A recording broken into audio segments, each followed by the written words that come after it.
बाबूजी।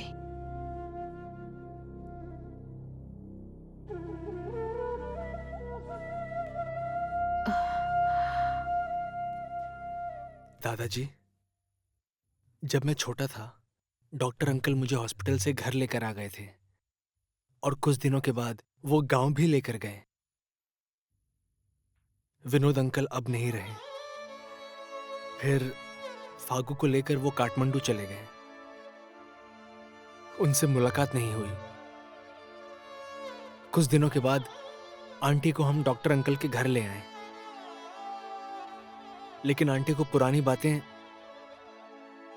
बिल्कुल भी याद नहीं रहीं। घर में अंकल और आंटी बहुत खुश थे।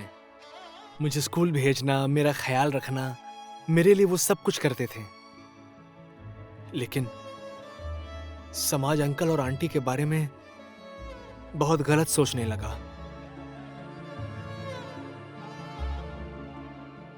फिर मेरे ही कहने पर डॉक्टर अंकल ने आंटी को समाज में इज्जत देने के लिए इनसे शादी कर ली।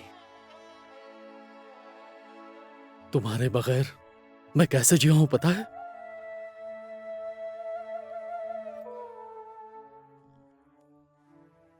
डॉक्टर साहब कहाँ हैं?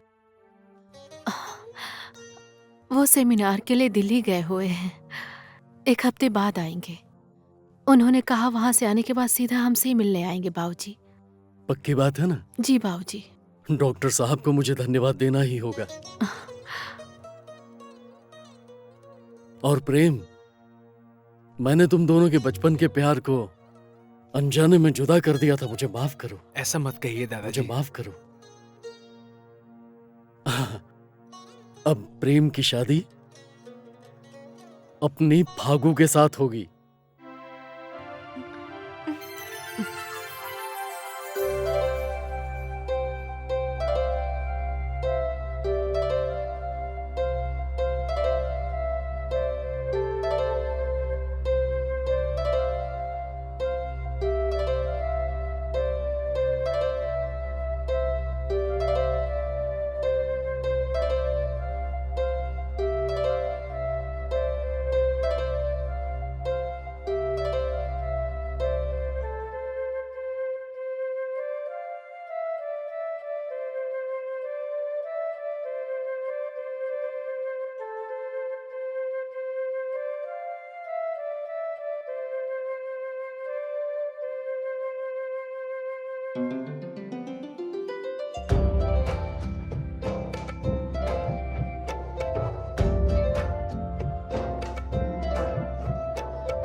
क्या हुआ? क्या देख रही हो आसमान में? तुम्हें पता है, कहते हैं महाराज दक्ष की 27 बेटियां थी। उन सभी की शादियां चंद्र के साथ हुई थी। चांद कितना किस्मत वाला है ना। वो चमकीला तारा देखना जरा, चांद से बहुत दूर है ना। रोहिणी है वो। इतना दूर रहकर भी रोहिणी चांद से और चांद उस रोहिणी से बहुत प्रेम करते हैं। अक्सर चांद रोहिणी से मिलने जाया करते हैं। तुम्हें पता था? हाँ, मुझे ये सब कुछ नहीं पता था। जब चांद रोहिणी के करीब होता है ना, चांद सबसे ज्यादा उजला दिखता है। हम पूर्णिमा की रात कहते हैं ना, वही है वो। भगवान भी कैसे प्यार कर लेते हैं, है ना। हमारा प्यार भी तो ऐसा ही है ना। बोलो।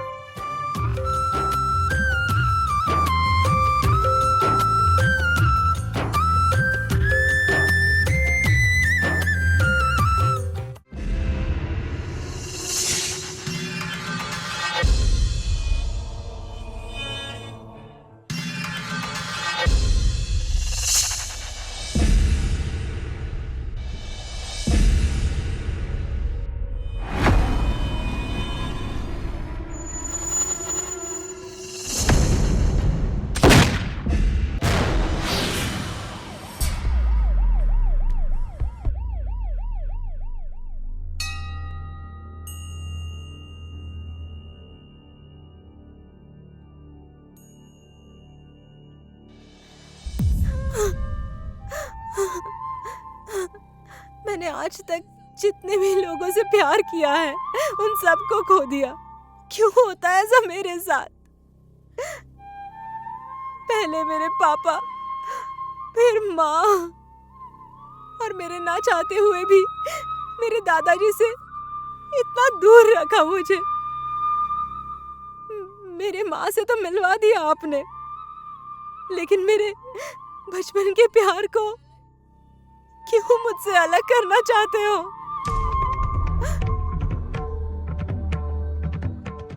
क्या मेरा प्यार सच्चा नहीं है? प्लीज मेरे प्यार को लौटा दीजिए, प्लीज।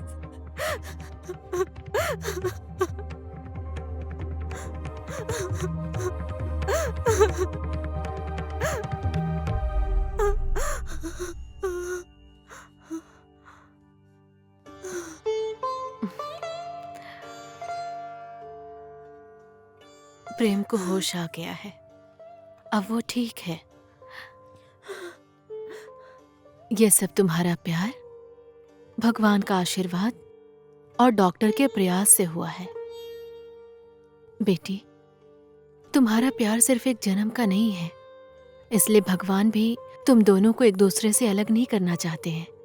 ये सब तुम दोनों ने बचपन से ही एक दूसरे को मांगा है, उसी का फल है, समझी? पागल, चुप हो जाओ। अबे बेवकूफों, मैंने कहा था ना ऐसा प्लान बनाओ कि बिल्कुल मिस ना हो। तो गधा, चुल्लू भर पानी में डूब के मर जा तू।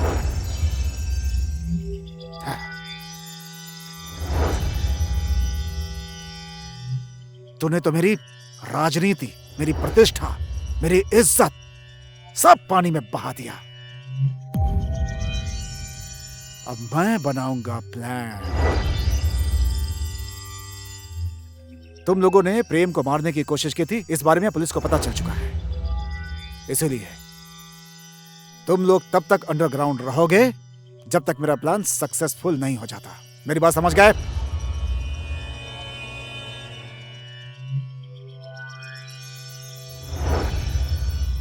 अब मैं बनाऊंगा फाइनल प्लान, द एंड।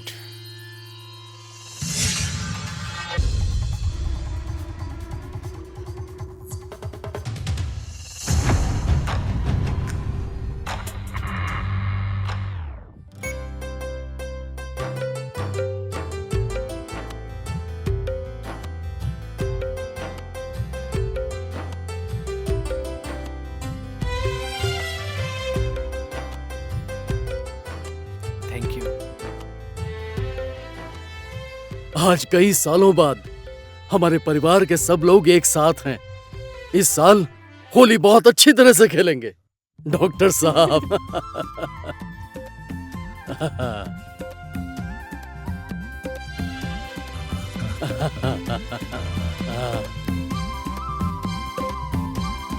आशीर्वाद दीजिए बाबू। खुश रहो, खुश रहो।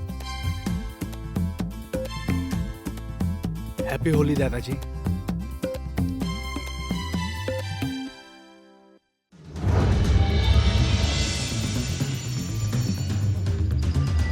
शाबाश, गजब काम किया तुम लोगों ने।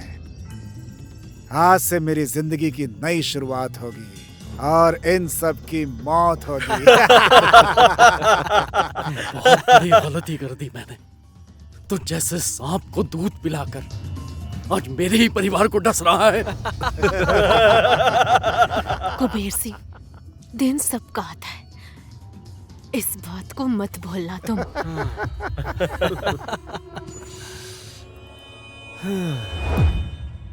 समय किसका बलवान है, ये वो दूर से आ रही ट्रेन बताएगी अब।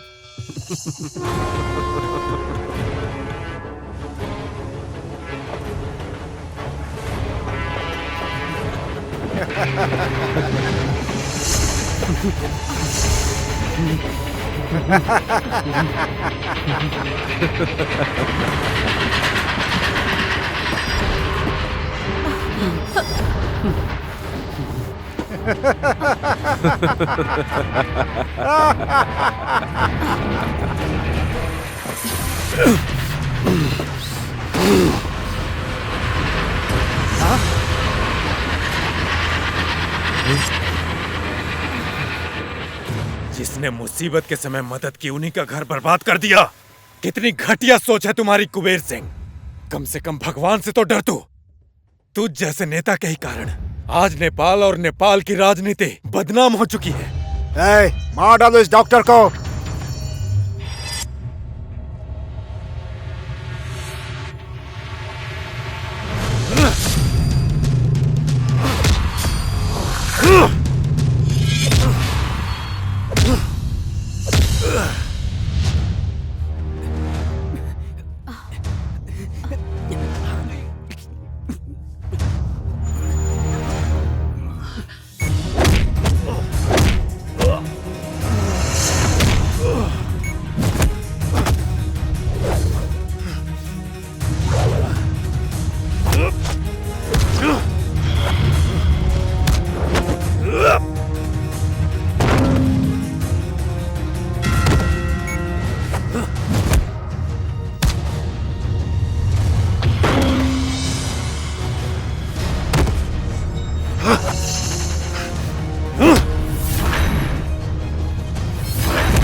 कहाँ गई मेरी बाली? संपत्ति के नाम पर मेरे कान की यही बाली थी, वो भी चली गई।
मेरी माँ को नागरिकता के लिए इस्तेमाल किया और मार डाला।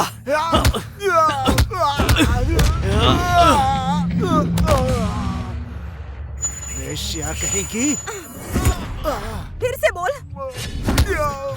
और जोर से बोल। वैश्या का मतलब समझता है तू? बहुत सारे मर्दों के साथ सोने वाली औरत को वैश्या कहते हैं और बहुत सारी औरतों के साथ सोने वाले मर्दों को पुरुष वैश्या कहते हैं। और सिर्फ अपने पति के साथ प्रेम करने वाली औरत पवित्रता की प्रतीक होती है और मैं वो प्रतीक हूँ। मेरे पापा को मारने वाला है ना तू?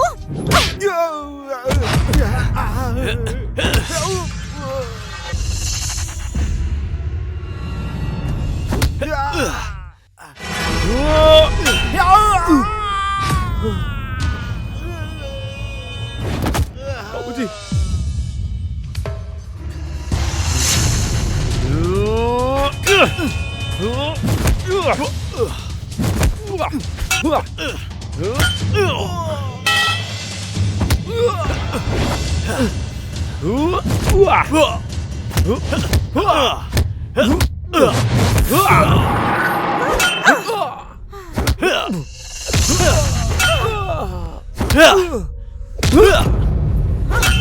तू भी तेरे बाप से बिल्कुल कम नहीं है।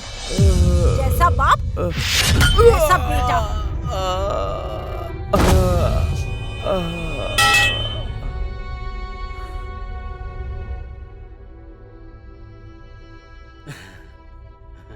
माँ, दादाजी। डॉक्टर साहब, इस खुशी के मौके पर मिलकर सब लोग थोड़ा लगाते हैं ना।